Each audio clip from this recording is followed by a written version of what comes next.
Now we are going to find out the gravitational potential for solid sphere. Gravitational potential for a solid sphere.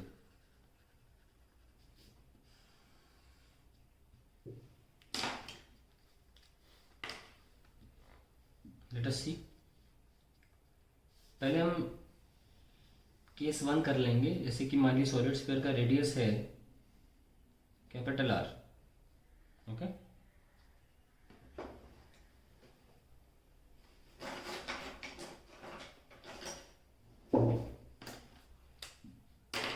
और हम एक solid sphere में पूरा मास भरा पड़ा है।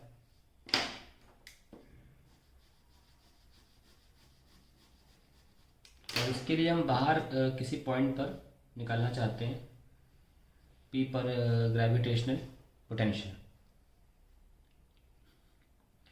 ठीक है, तो हम कैसे निकाल सकते हैं? We can take hollow sphere of very small thickness and just take that hollow sphere out, and for that we can write the expression for gravitational potential, and we know that we have just come out with it. अगर हम इसके hollow sphere की जो radius ली हमने x ली है और जो thickness है इसकी वो dx ले लेते हैं। ठीक है, तो if we write down the gravitational potential for this hollow sphere, we have already calculated it that अगर hollow sphere of mass m होगा तो आंसर माइनस का gm/r होता है आउटसाइड पॉइंट के लिए for r greater than radius. और अगर dm मास का होगा तो ऑब्वियसली dv लिखेंगे एंड कोई चेंजेस नहीं होंगे, सिर्फ ऐसे लिख दिया जाएगा। ठीक है, now we can simply integrate it v minus g/r into D M. ठीक है, 0 से लेकर m तक, and the answer will be gm/r। ये बेसिक सिंपल डेरिवेशन की तरह हो सकता है। इसको एक लंबा डेरिवेशन भी बनाया जा सकता है नेसेसरली, जैसे कि मतलब उससे लेकिन ज़्यादा इंसाइट मिलता है। कुछ लोग सोचते हैं कि dm से m हो गया। ठीक है, ऐसे ही करना चाहिए, तुरंत खत्म हो गया डेरिवेशन, क्योंकि सिंपली इसको dm से m ही तो होना है। अल्टीमेटली इन सारी रिंग्स को जोड़ के एक ओवरऑल मास ही तो बनना है। ऐसा इसलिए हुआ क्योंकि यूनिफॉर्म डिस्ट्रीब्यूशन है सॉलिड स्फीयर के अंदर। ठीक है, और इनकेस अगर आप आउटसाइड पॉइंट के लिए निकाल रहे हैं तो कैसा भी डिस्ट्रीब्यूशन हो इनसाइड, बाहर आपका आंसर हमेशा सेम आता रहेगा। ठीक है, तो अगर आप ऐसा सोच रहे हैं कि यार सॉलिड है तो 4/3 पाई r³ का मास अगर m है तो 1 का मास है m/4/3 पाई r³, तो इसका मास कितना होगा? जैसे कि आप हॉलो स्फीयर को अगर आप अलग से लेके उसे काट दें और फैला दें तो उसकी थिकनेस तो dx है ना, थिकनेस उसकी dx होगी, और उसका जो एरिया होगा वो कितना होगा 4πx²। और यहाँ रख दें अगर 4πx² into thickness, it will become volume, so it will become m/4/3 pi r³ into 4πx² dx। तो ये कैंसिल हो जाएगा and you will gate 3m/r³ into x² dx, and that will B dm। So if you keep it here and integrate from 0 से r तक, क्योंकि अब integration 0 से r हो जाएगा, you will get the same value again. ठीक है ना, आपको एग्जैक्टली सेम वैल्यू मिलेगी, कोई आंसर नहीं आएगा। ये मैं आप पे छोड़ देता हूँ कि ये जो dm निकाला है ये आप यहाँ रखेंगे और 0 से कैपिटल R तक आप सॉल्व करेंगे। आप सोच रहे हैं सर 0 से कैपिटल R क्यों? क्योंकि मास 0 से छोटे r तक नहीं है, मास तो केवल 0 से कैपिटल R ही तो है, तो इंटीग्रेट भी 0 से कैपिटल R ही होगा ना।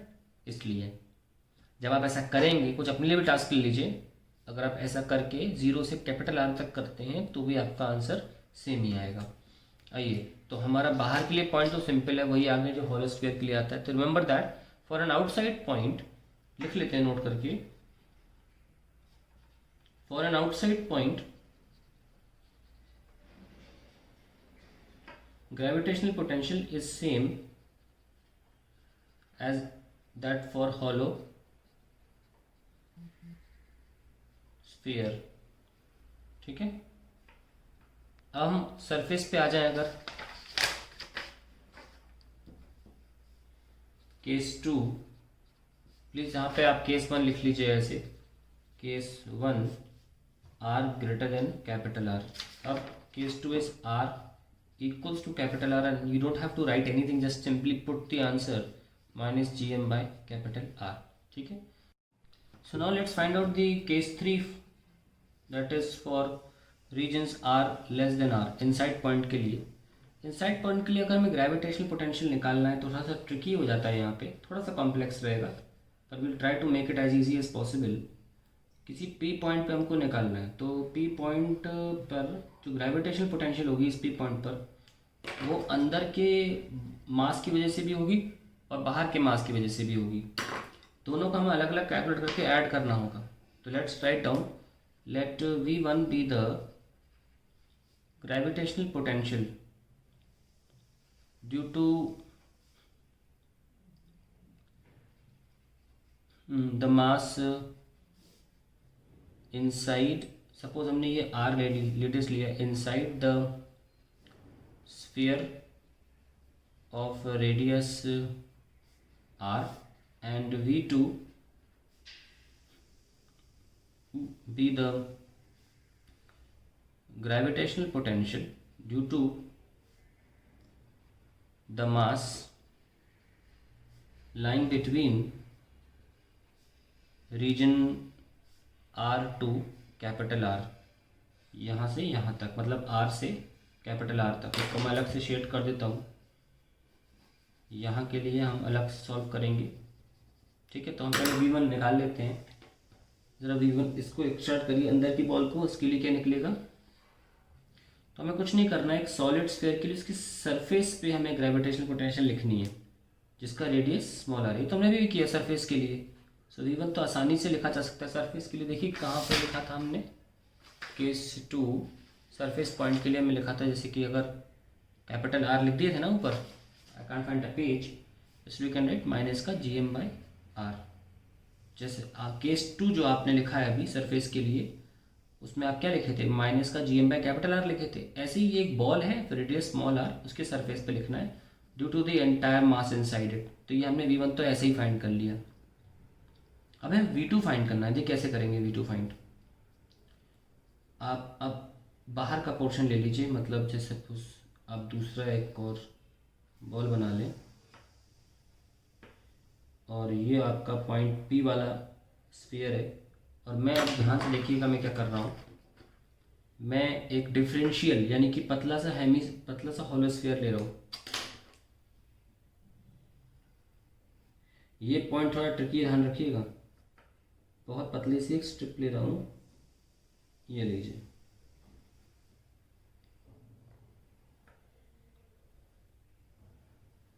ले लिया, जिसका ऑब्वियसली मास DM है. तो मैंने एक हॉलो स्फीयर ले लिया है. अब मैं सिर्फ इसको बना रहा हूँ हॉलो स्फीयर को. सपोज मैंने हॉलो स्फीयर ले लिया, I am only going to extract this hollow sphere.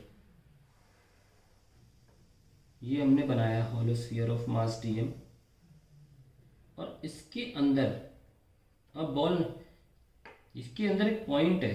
ध्यान रखना, इस हॉलो स्फीयर का जो हमने रेडियस लिया वो x ले लिया है, क्योंकि पॉइंट P तक तो हम R मान रहे हैं ना, और ये हॉलो स्फीयर तक हमने क्या ले लिया, x. तो x ले लिया. तो how do you write gravitational potential due to a hollow sphere of mass DM for a point inside the hollow sphere. तो आपको याद आना चाहिए, एक ग्राफ था हॉलो स्फीयर के लिए, ऐसा ग्राफ था. यानी कि एक हॉलो स्फीयर के लिए हमेशा पोटेंशियल जो अंदर होती है वो कांस्टेंट रहती है, और किसके बराबर होती है, जो उसके सरफेस पर होती, जो उसके सरफेस पर होती. तो एक हॉलो स्फीयर के सरफेस पे पोटेंशियल क्या होती है, अगर एक हॉलो स्फीयर है उसका रेडियस कैपिटल R है, तो उसके सरफेस पे पोटेंशियल क्या होगी, हमने आपको लिखवाया है, पीछे मुड़ के देख लेना, minus GM by capital R. यही तो होती है, और ये हर जगह होगी, अंदर भी. अगर सरफेस पे minus GM by capital R है, तो यहाँ पे भी अंदर भी minus GM by capital R होगी. यही तो ये लाइन दिखाती है, कांस्टेंट. तो आप एक हॉलो स्फीयर जिसका मास DM है, उसके लिए dV पोटेंशियल क्या लिखोगे, माइनस G DM. जैसे यहाँ M लिख रहे हो वहाँ DM लिख लो. और रेडियस क्या लिखोगे, इस पॉइंट की दूरी नहीं लिखोगे, एक्स लिखोगे, क्योंकि सरफेस पे जो पोटेंशियल है वो होगी माइनस का G D M by x. जैसे यहाँ पे सरफेस पे पोटेंशियल क्या है, G mass of the sphere and divide by its radius, अंदर भी यही होगा। सिमिलरली इस होलो स्फीयर का जो मास है वो डीएम है, इसकी सरफेस पे अगर लिखना है तो उसका रेडियस एक्स लेना पड़ेगा, और ये पोटेंशियल अंदर भी होगी। अब बस हमको एक काम करना है, इस डीएम को हमें इंटीग्रेट करना है छोटे आर से, क्योंकि स्टार्टिंग छोटे आर से हुई है बड़े आर तक, यस और नो, बड़े आर तक इंटीग्रेट करना है। ये तो है आर टू आर। इस एक्सप्रेशन को हमें डीएम पहले लिखना पड़ेगा। Let's write down.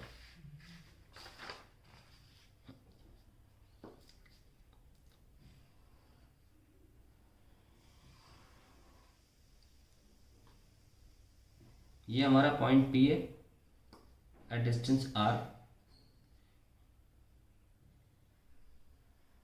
हमने एक स्ट्रिप ली of thickness very small D X of radius X, और हमें इसको इंटीग्रेट करना है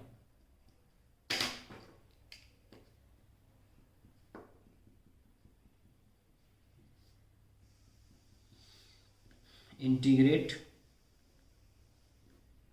from R to capital R. ठीक है, तो पहले हमें लिखना पड़ेगा V D V is equals to minus का G D M by x. ठीक है, ये तो हमने इस हॉलो स्फीयर के लिए लिख लिया है। तो आइए डी एम कैसे निकालते हैं। 4/3 पाई आर क्यूब का मास m है, तो 1 का मास कितना होगा, m upon 4/3 pi are cube, जिसको हम लिख सकते हैं 3m upon 4 pi are cube. अब इस हॉलो डिफरेंशियल पार्ट का आंसर कैसे लिखा जाए, आपको मैंने इस मोमेंट शायद सेंटर ऑफ मास में भी लिखवाया था। इस हॉलो पोर्शन का मास कैसे लिखेंगे, इसको काट दो और फैला दो, ये फैलेगा तो रैंडम फैलेगा, और थिकनेस इसकी होगी डी एक्स। फिर भी इस हॉलो ये पोर्शन का एरिया कितना होगा 4 पाई एक्स स्क्वायर, और थिकनेस डी एक्स है तो वॉल्यूम कितना हो गया 4 pi x square into d x. इसका मास निकल आएगा 3m upon 4 pi are cube into 4 pi x square d x. ये कैंसिल, तो क्या मिला हमें 3m by are cube x square d x. This is the dm we are going to place here. So finally we have dv equals to minus का g by x 3m by r cube x square dx। ठीक है, ये हमारा आ गया, और इसको हम integrate करेंगे from small R to capital are.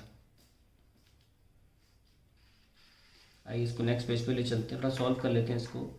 Minus का 3gm, ये x कैंसिल हो जाएगा तो will get x upon R cube D X. 3gm एक x कैंसिल हो गया और x R cube D X. ठीक है, अब इसको हम इंटीग्रेट करने चलते हैं। So now we have dv equals to minus का 3gm x by are cube D X. So we now going to integrate it from, अब बाहर ले लीजिए जो कांस्टेंट चीज़ें हैं, एक्स डी एक्स, कहाँ से कहाँ, आर से कैपिटल आर तक। So you will get 3gm by are cube x square by 2 R से कैपिटल आर। सो माइनस का 3gm बाई आर क्यूब, 2 भी बाहर ले लो, है ना। So r square minus small are square, ये आपका एक्सप्रेशन आ गया v1 का। और सॉरी v2 है ये तो, है ना, ये v2 है बाहर के पॉइंट्स। और आप याद करें मैंने ये r तक के लिए क्या लिखवाया था, p पॉइंट पे मैंने लिखवाया था v1 is equals to minus का g r तक का मास अपॉन रेडियस r। तो जल्दी से r तक का मास निकाल लेते हैं कि 4/3 पाई आर क्यूब का मास अगर m है तो 4/3 पाई छोटे आर क्यूब का मास होगा m upon 4/3 pi are cube into 4/3 pi छोटा आर क्यूब। ये कैंसिल, तो you left with m r cube by capital R cube. This is v2 minus का g by small r into m r cube by capital R cube, that will be minus का g m r square by are cube. अब हमें v one v two add, sorry ये v one है, so we will be v one plus v two, that is minus का g m r square by are cube plus minus का 3gm by 2r³ bracket में r square minus r square. तो हम इसको common ले सकते हैं, minus कैसे लें, gm बाय r³ मान लीजिए हमने कॉमन ले लिया, अभी तो यही सही लग रहा है कॉमन लेने को, ठीक है। gm बाय r³, अंदर क्या बच रहा है वो देखते हैं ज़रा, माइनस भी बाहर ले लिया है, तो यहाँ तो बच रहा है आर स्क्वायर बाय आर, नहीं r³ पूरा ले लिया, आर स्क्वायर बच रहा है बस, और यहाँ के बच रहा है 3/2 R square minus 3/2 small are square, ये बच रहा है, ठीक है। तो अब इसको थोड़ा सॉल्व करना पड़ेगा, थोड़ा सा अच्छे से फॉर्मूले में लाके, सही है ना, gm बाय r³ ले लिया है और ठीक है। So we are left with minus का gm by r³, R square minus 3/2 that is 3/2 R square minus 1/2 R square, ये तो 2 ही बाहर ले सकते हैं, माइनस का gm बाय 2r³ और बचेगा 3r square minus r square, ठीक है। तो सॉलिड स्फीयर के लिए हमने एक्सप्रेशन निकाल लिया, और चलो सेंटर के लिए भी निकाल लेते हैं, माइनस का gm by 2r³ into 3r square minus 0, क्योंकि सेंटर पे r 0 होगा, so I am left with minus का 3gm by 2r, okay. So that is the expression for centre, that is कह सकते हैं माइनस का 1.5 times of what is at the surface, क्योंकि surface पे कितना था, माइनस का gm बाय कैपिटल R था, तो ज़्यादा ही है। तो अगर हम ग्राफ बनाना चाहें इसका, तो कैसे बनाएंगे इसका ग्राफ,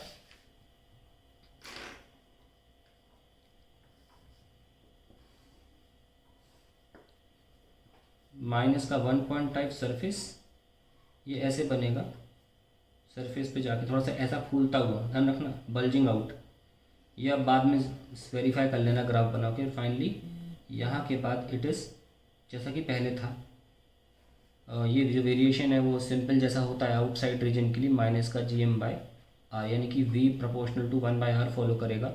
ये हम नीचे के बनाते हैं क्योंकि नेगेटिव हैं, और यहाँ ध्यान रखना थोड़ा सा फूला हुआ पोर्शन है बल्जिंग, और फिर ऐसे से ऐसे, मैं फिर दिखाता हूँ आपको, यहाँ तक तो ऐसे और फिर ऐसे बनता है ग्राफ। तो ग्राफ आप एक बार मैं कहीं और भी चेक कर लें नेट वेट पे, लेकिन ग्राफ बनता है ऐसे ही है।